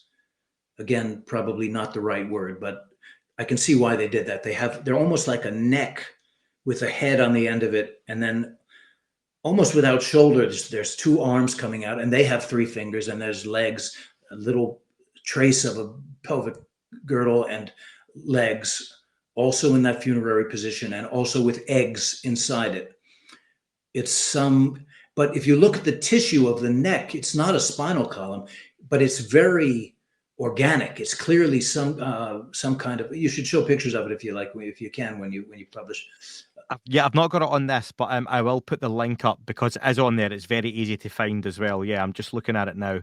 They call that one Nukari, N-U-K. One of them's called Nukari, N-U-K-A-R-I. The other one is something with an S. But they're clearly the same species, or they're meant to look like the same species, and they are completely anomalous. And the bones are so tiny that you just can't imagine anyone constructing these things in any way. We're talking about 2,000-year-old tissue. And that's another thing, people criticized Jaime about mishandling the mummies and breaking off the finger. It's just as much a statement of how unbelievably fragile these things are as any mishandling from Jaime. You blow on these things and they break. One of our scientists tried to pick up a bone with the tweezers and the bone crumbled. So that's another thing. If you think about how do you put together something in modern time with 2,000 or 1,000 or 5,000-year-old tissue that's been dried out, and it practically blows away, Yeah, no, I'm sorry. I was just having a look at those. It's again, it's interesting. It says 49 centimeters for Nukari, and strange looking, yes. very slight, small, slim, big head, very small. And if you look at the skull, it's something very bizarre. It almost looks like the soft tissue is on the outside and the hard tissue is on the inside, instead of the way we have a skull with the hard tissue on the outside and the soft brain on the inside. Not something I could comment on because I would have no idea really. Yeah, no, it's completely bizarre.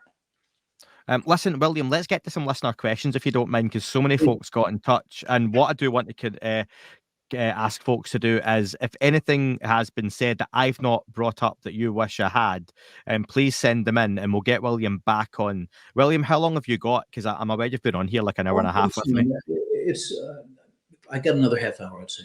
Awesome. And folks, listen, as much as I'm taking time out of my night, William's come on here again, no charge, and he's on a vacation right now across the world and taking time out with friends and whatnot to come on and speak to me here. So I really do appreciate it.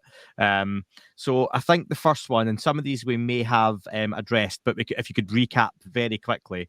Long Knife 42 says, can you address in a straightforward way if these are composites of human or animal bone, or clearly something else? I think it's fair to say you're saying these composites are clearly something else, aren't they?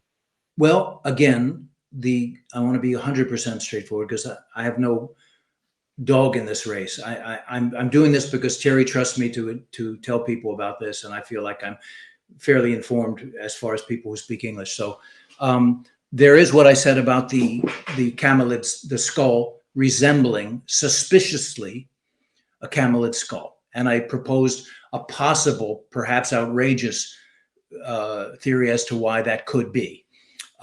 It could also be that these things are constructed with a camelid skull, but they do not display any cutting, any suturing, any signs of construction. So one has to ask what the heck's going on.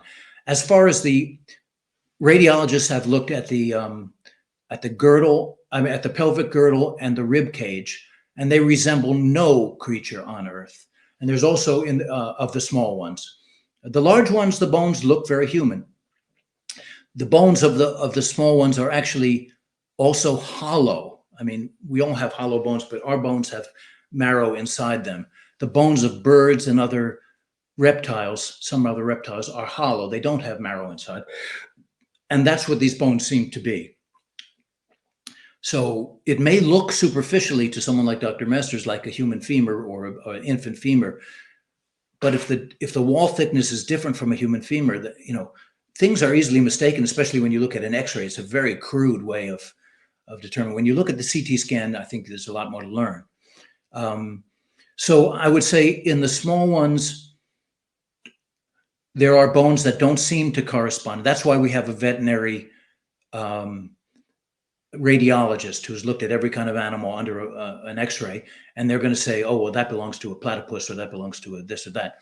But some very respected radiologists, including the woman who was in the first documentary, MK, her name is, out of the University of Colorado, she said these do not look like human bones. And they look like, to her, they look like they were organically put together, that they weren't a jumble. So I can say without question that there is not obviously human bones in there. Tim asks, and again, I think this one's been covered, but quick follow-up. Could you describe where and how these mummies were found? We've done that. We don't know the exact location, the context, and if other artifacts were present. I suppose that last part, are you aware of any other artifacts being present there? I am. Well, one could consider the metal plates as being extra biological, right? So that's presumably some kind of technology or decoration or something like that, but it's not the beings themselves. So one could say that's another kind of specimen. But there's something else. Mario drew a map for Thierry, which I saw. I don't have it with me, but it showed where these things, where was the Maria body, where were the small bodies. Now, again, whether it's true or not, I don't know. But when I was at Thierry's place, he showed me a pile of small stones, very black stones with white inclusions in them. I'm sure they're not an exotic stone. I think they're basalt or something like that. Some of them were, they're very smooth. All of them are smooth. Some were little, maybe an inch by 2 inches, generally sort of cigar shaped, if you will. And they had inscriptions on them, writing. Absolutely, it's writing. No writing that I know. And the writing was filled with a kind of white powder or some kind of coloring that made it stand out against the black. I believe those pictures are on Thierry's website as well. And there were a bunch of them. And Jose said, oh, Mario gives me permission to give you one to me. And then Thierry said, no, you can't take anything out of Peru. And I didn't take it. But some of them were shaped like UFOs, to tell you the truth, to be honest with you. Little rock sculptures. And I know things like that have been found elsewhere in Mexico. Some look like animals. And a lot of them were sort of oblong rocks with white writing on them. I think they're shown on the website. And I frankly didn't believe they were real at first. It just seemed like too good to be true. I mean, that they were really from the cave, and it would seem to me something somebody could fake, because you can't carbon date stone, and I don't know how difficult they were to make. But if they were truly found with the other things, it's not like he was selling them for a lot of money. They're basically giving them away. And he said there were hundreds or thousands of these things littering the floor of this cave. There were some stories early on about technology and about giant skulls and stuff like that, but I don't want to go there because it is not clear if Mario was embellishing the story when he told it. I'm just talking about what we have evidence for in physical. So I'm not going to say what Mario said he saw in the cave. No, fair enough. White Owls asked a very similar question, so thank you for that. A couple of listeners, Gnosis and another, I forgot their name on here, sorry, asked a very similar question about a recent video.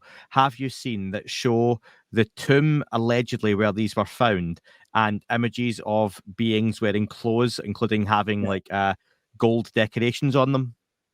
I did see those. They're very intriguing, and given the strangeness of the story, I have no reason to think they're false, but my understanding is that Thierry does not have proof that they are real. So he doesn't want to deal with anything in speculation. They could be fake. They could be made up by some hacker, or, or somebody making a joke. It's not easy to, to make a photograph of something that looks like these mummies. They are reproducible with 3D printing or clay or whatever you want to make them with. But they wouldn't stand up to an X-ray. So if he had these mummies that were found with the clothing on it, and they put them through a scanner and all that, and they had all the insides that these other ones do, then they could say, yeah, at least we got them with this clothing on. But I know that that's contested. I'm not saying that it's not real, but it's not proven. It was fascinating. And, and certainly these things had some kind of culture, so they probably had some kind of clothes, presumably. Yeah, go on. No, fair enough. Thank you. Question from Matt. Matt says, in the second Mexican Congress event... I'm sorry. Hold on 1 second. I realized what I was thinking. I want to make something very clear. And this I can put in facts that are not contestable. The mummies that the Peruvian government showed, that were shown on newspaper covers and TV stations all over the world, they said that they intercepted 2 of these mummies at the airport being shipped out of the country. And they had clothing on too, but I think they were dressed like, I don't know, dolls or whatever. And they said, we researched these things and we found that they're held together with synthetic glue. And they're basically made of paper mache and animal bones and human bones. And they showed the x-rays. And those x-rays bear no resemblance. Anybody can see that. If you look at Thierry's x-rays, it's a different story.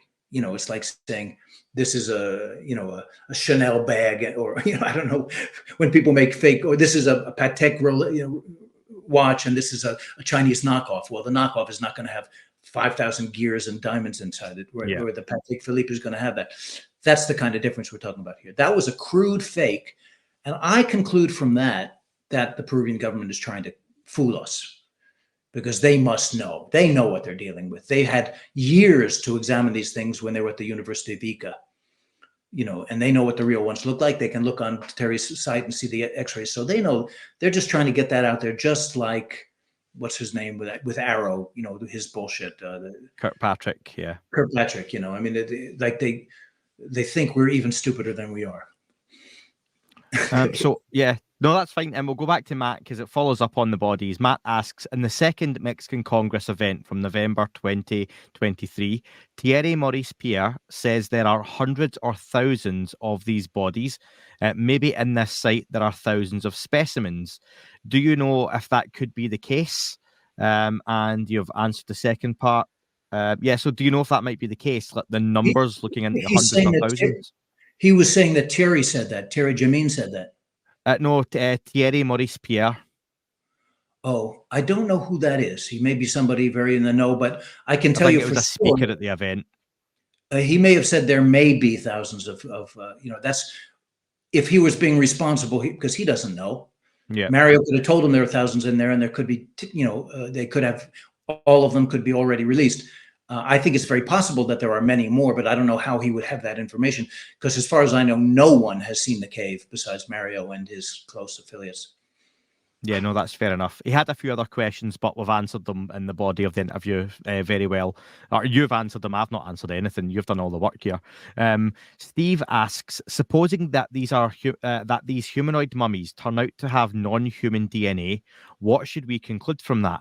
Wouldn't it be more likely that they're a type of monkey or small ape that science is not aware of, rather than a humanoid alien? Okay, I'm going to draw on my limited, but I think fairly accurate understanding of DNA at that level.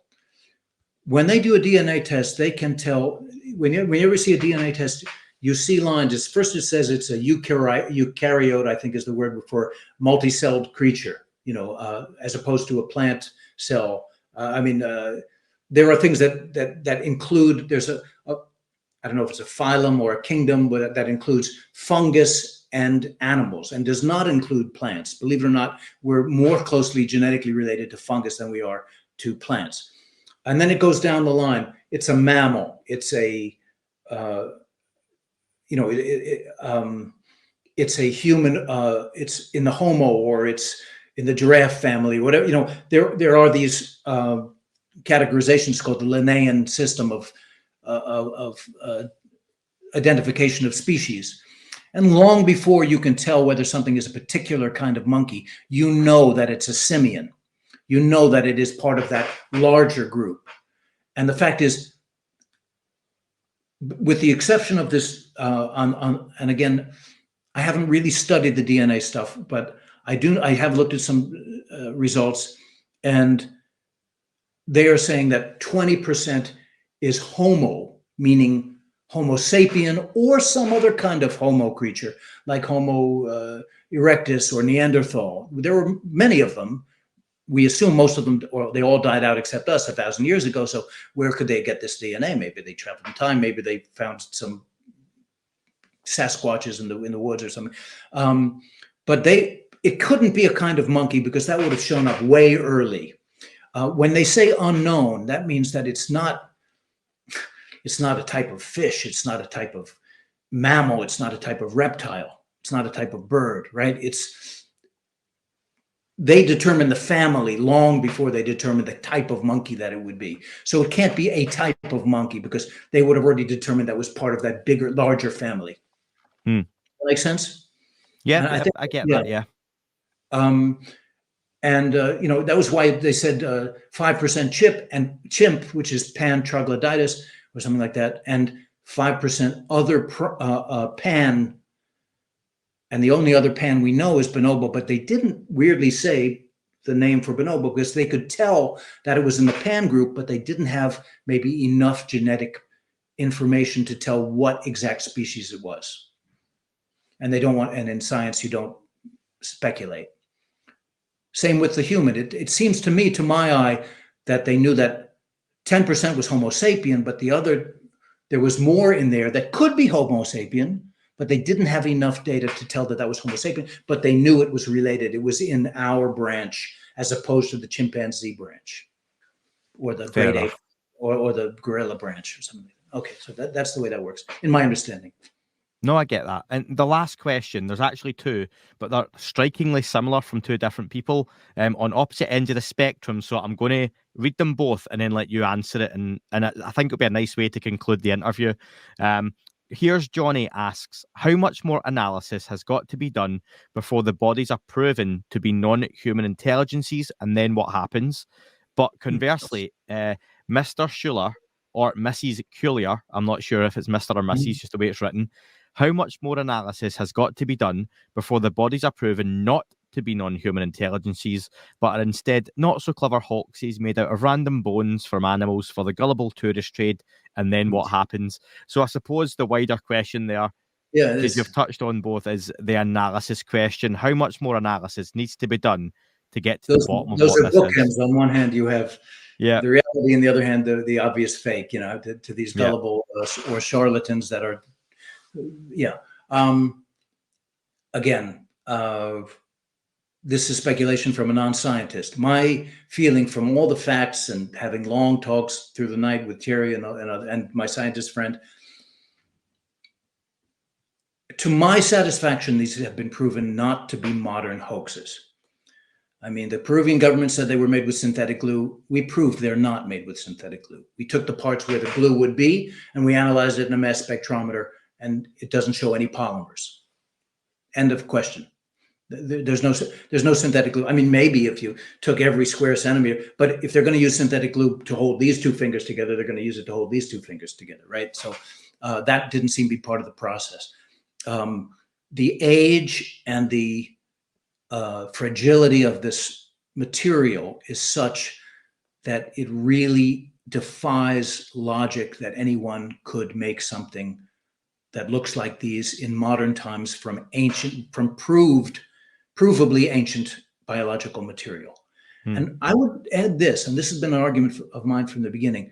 Let somebody, I mean, if somebody is cranking these things out in the middle of the Peruvian desert in some air-conditioned shed, cranking out 35 of these small reptilians and 8 of these big ones, not to mention hands and other things, certainly somebody at a university, someone with a $1 million budget who wants to put together something that can trick DNA and C14 and proteomics and mass spectrometry and all these ways to, nobody's done it. Nobody's done it. The best they can come up with is the Peruvian government. They had a big incentive because clearly they do not want this known. So they could have put a little more time in, right? And made something halfway convincing.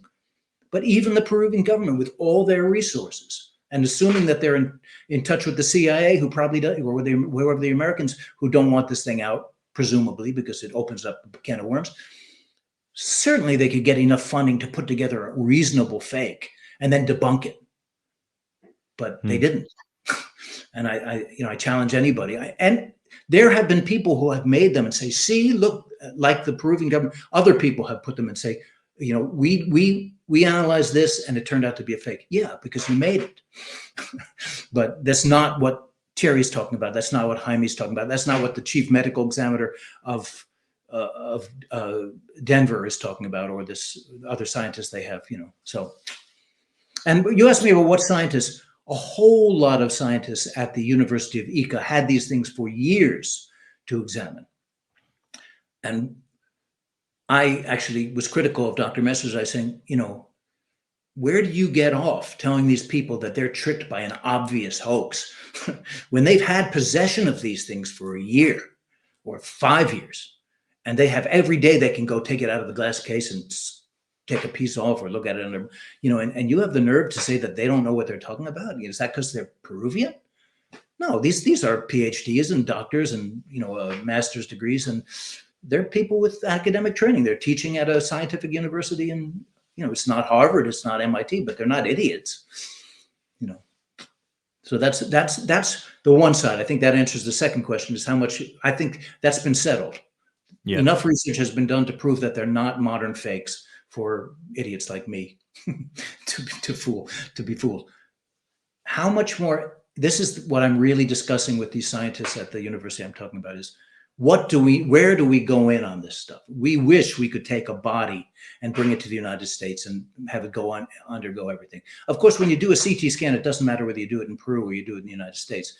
If it's a high-res CT scan, it can be read by anybody anywhere in the world. Yeah, same DNA test. Yeah. And all you need to do is send a little tiny bit, a fingernail, for it to be DNA tested. And to me, if the DNA shows that it has camelid DNA in it as a component of the DNA, I will, but also other DNA in the same sample, and that can be replicated from 5 or 6 different samples from this being or different individuals, then I would say that would prove that we're dealing with some kind of genetic manipulation that we don't have a clue about at this point, or at least we don't know about it. And that they're actually joining genomes to manifest a leg like a human or a bird, and the rib cage like actually with these small ones, the rib cages are like no other animal in the world.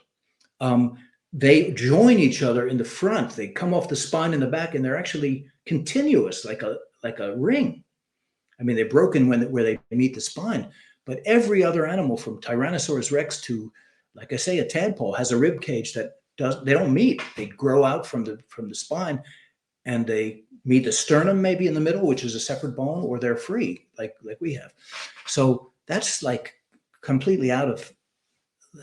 Anyway, I'm just getting, that's another little detail, but I wish I knew. And I also think, the reason why these people at this university are studying this is they want to generate peer-reviewed papers. Peer review is the gold standard. And I think that's really the answer to the question, because doesn't matter what I say, what Thierry says, what Jaime says, what a scientist says, if it's not in a peer-reviewed journal. That's just the way science works, whether you're Avi Loeb or John Mack or anybody else. And when they can come up and say, there are proteins in this sample that do not match any protein in any known living creature, or there is DNA that are a mixture of these beings, and it's the same in the foot and the head and the belly button. and they can put that in a peer-reviewed paper, and the data is so clear, and they're not saying these are aliens from the Proxima 14. They're just saying, hey, we don't know where these things come from. All we know is that they have DNA in a configuration that has never been seen before. Then people are going to start taking it seriously. But think about the UFO subject. How many people you can ask the question, what will it take before it's proven that UFOs are real? Well, millions of people, radar and scientists and astronauts, and they've all testified that they've seen these things. We've got the incredible videos, and the Pentagon has, thousands more. But still, you can't say we've proven it, right? My brother's not going to buy that. And his colleagues at Harvard, they're going to say, come on, Will, show us a peer-reviewed article. So that's the gold standard. I think that's the best answer to that question. And God willing, that peer-reviewed paper will come out. And they may say these are a pastiche of different body parts. We found that out by the DNA. And that will be interesting because it will put to rest a scientific controversy. And then we will know that they're not real. But I think, again, I can say with confidence that we will not find out that they're careless fakes, obvious fakes made by some amateur in the desert. It just would take the skill of surgeons and God only knows what, skills that nobody has to put these things together, in my opinion. So does that answer the question? Yeah, I think so. And listen, we'll leave that one there because it's pushing midnight on your end. It's not too far off on my end. William, you've been wonderful with your time. I still don't know what to make of all this, but I'm glad I've started digging into it a bit more. Got some more folks coming up to talk about the subject too. Listeners, if you've enjoyed this or you want to know more, then send us over an email, ufouapam@gmail.com. All those links William discussed or mentioned, including the Alien Project links, the YouTube videos will be in the description to this show. Check those out. William, I'll get you back on to have a chat through that too.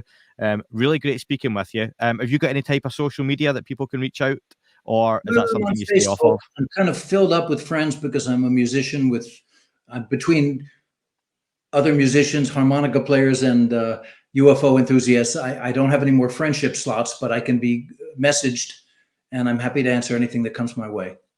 Awesome. I can give you my email address if you like. I don't want to be inundated, but I can write at least a cursory answer to people. Well, do you know what? I'll let people email me, and then if folks want to get in touch directly, I'll send them on so you don't get battered. Yeah.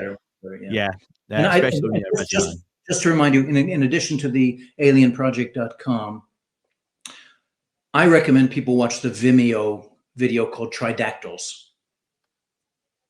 I actually helped translate it a little bit, and I think it's very well done. And they're actually making a new episode now. The 6 were put out about 2 years ago. There's a new one now, which is talking about the latest developments. So that link I'll put into the description as well, folks. So that'll be there for you. William, thank you very much for your time. My pleasure. Be well, Andy. That is all for this episode. Thank you very much for tuning in. Don't forget to leave the podcast a review on your chosen platform. Apple and Spotify do make a huge difference to the algorithm. If you're checking the show out on YouTube, please don't forget to like and leave a comment on here as well. Any sharing you do is very much appreciated on any social media platform. And finally, you can listen to shows ad-free and sponsor-free in their glorious full versions by subscribing for less than the price of a coffee on Apple, Spotify. Just search That UFO Podcast Premium. YouTube, you can sign up and be a member, or you can do that through patreon.com. Thank you very much for listening, folks. It wasn't a tic-tac and not quite a saucer, more like a hubcap designed by Chaucer, a little baroque and quite steampunk, like Alice was playing bass for the Parliament of Folk. The little fucker hovered right outside of my window, and when I shoved out the screen, he made it an issue. I don't think he expected me to see his ass, but I'd had some champagne and smoked